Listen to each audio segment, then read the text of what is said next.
Since the PS5 was released to the world, a lot of great games have been released for this console. In the video, we will introduce you to 10 of the best horror games for the PS5. Number 10, The Sinking City.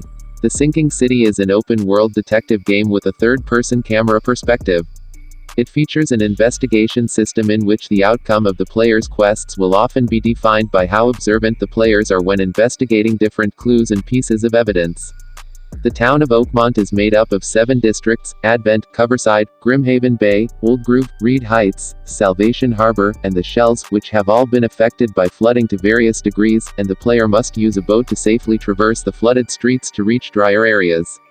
The player can swim if necessary, but the water is infested and can fatally damage the player's health and sanity. The player also assembles an arsenal of tools and weapons, and at times must use them to kill otherworldly creatures and dispel hallucinations. However, as Oakmont is an isolated place with dwindling resources and deteriorating social order, bullets have replaced money as the preferred currency. Expending too many bullets can leave the player unable to barter for desired items. Another major resource is sanity, which is spent on investigative powers used to reconstruct crime scenes and identify clues. Sanity slowly regenerates on its own, but can be replenished faster with antipsychotic drugs. Disturbing scenes and encounters can cause sudden, sharp drops in sanity, affecting the player's perception of the surrounding environment, and complete loss of sanity is fatal.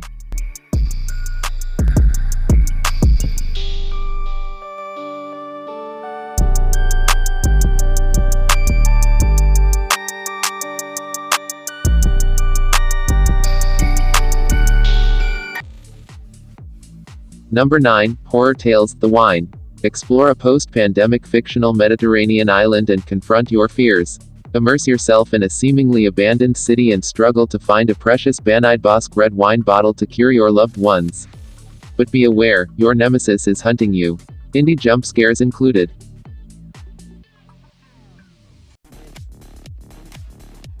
Number 8, Demon's Souls. Demon's Souls is an action role-playing game where players take on the role of an adventurer, whose gender and appearance are customized at the beginning of the game, exploring the cursed land of Boletaria.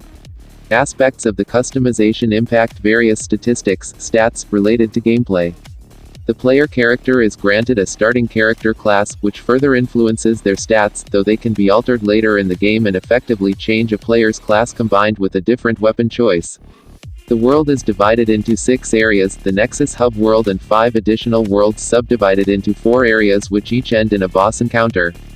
There are 22 bosses in the game, including Real King Allant and 2 man-eaters, and 4 bosses are optional. Combat is reliant on timing for weapon strikes and blocks, with different weapon types opening up a variety of combat options and altering the player's movement speed. Most actions drain a stamina meter, with its management forming a core part of combat. By defeating an enemy, the player acquires souls, which act as both experience points to raise various statistics, and the game's currency for purchasing new weapons, armor and items.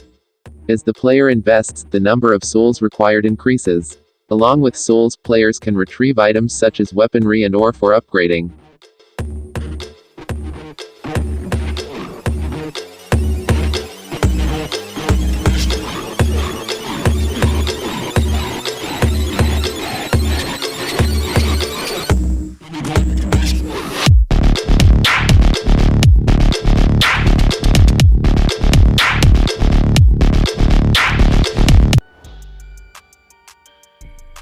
Number 7, Black 4 Blood.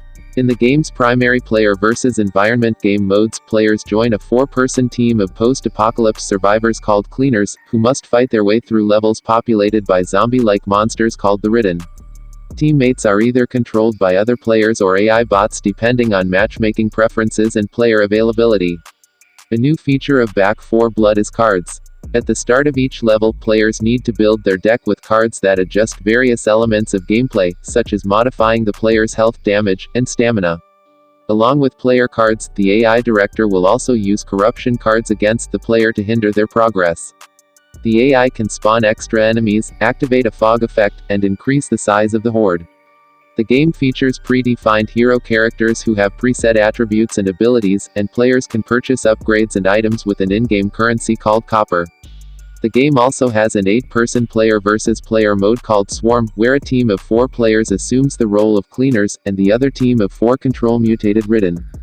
The teams are tasked with eliminating one another within a closed area.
Number 6, The Medium. The Medium is a psychological horror game played in third person as Marianne, a medium who can travel into the spirit realm. Being able to inhabit both worlds aids puzzle solving. Her psychic abilities may also be used against hostile forces and are recharged by interacting with energy spots called spirit wells.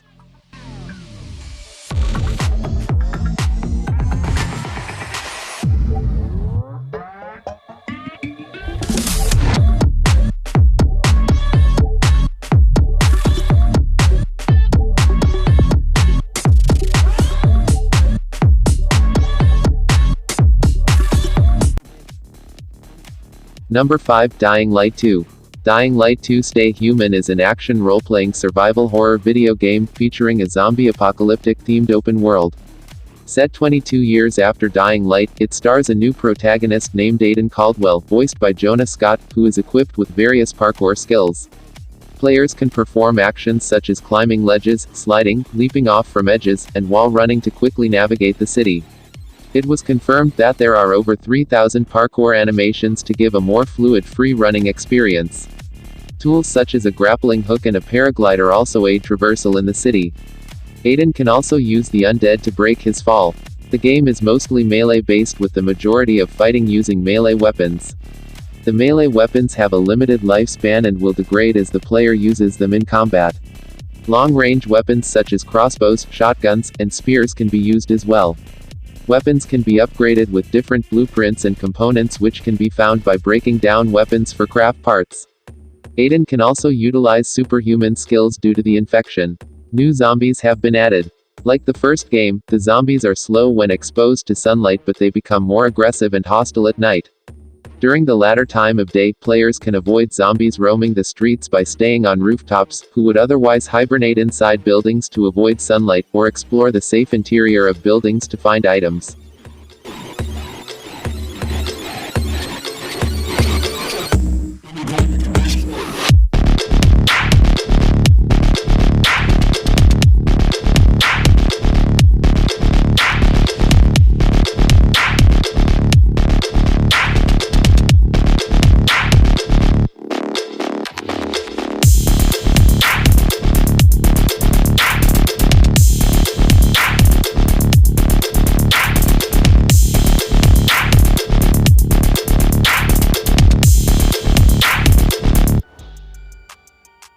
Number 4, The Dark Pictures Anthology, House of Ashes. House of Ashes is an interactive drama and survival horror game presented from a third-person point of view. Players take control of 5 protagonists, enlisted in the armed forces of their respective countries, who fall and become trapped in an underground Mesopotamian temple during the Iraq War. Upon their descent, bat-like monsters emerge from their slumber to stalk and hunt the fighters as prey.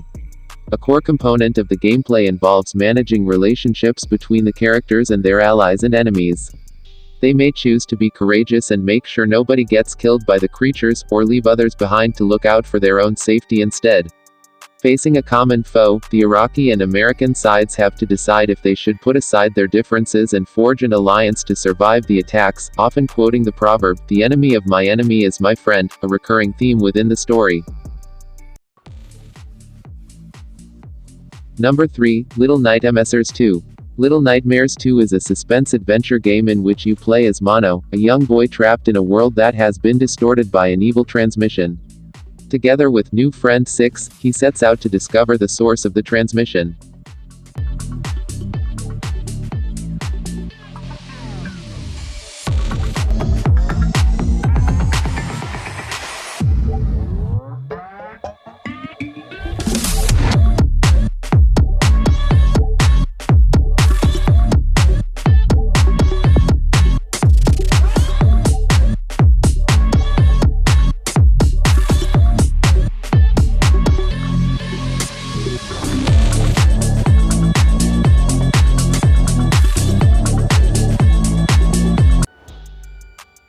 Number 2, Resident Evil Village. Like its predecessor, Resident Evil 7, Biohazard, Resident Evil Village uses a first-person perspective. It is set in a snowy explorable Eastern European village, described as pulled straight from the Victorian era, and much larger and more immersive than its predecessor. Structures and buildings in the central village can be climbed and used to fight enemies. Compared to Biohazard, the game is more action-focused, with protagonist Ethan Winters now equipped with more combat skills due to military training.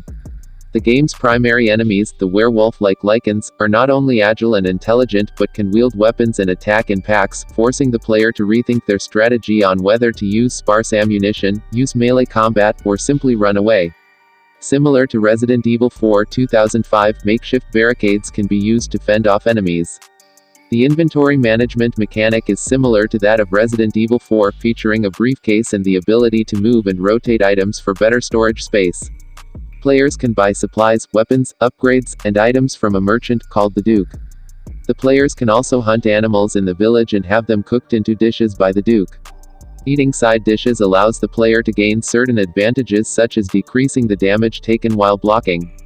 Treasures and collectibles can be found around the village, and sold to the Duke for currency.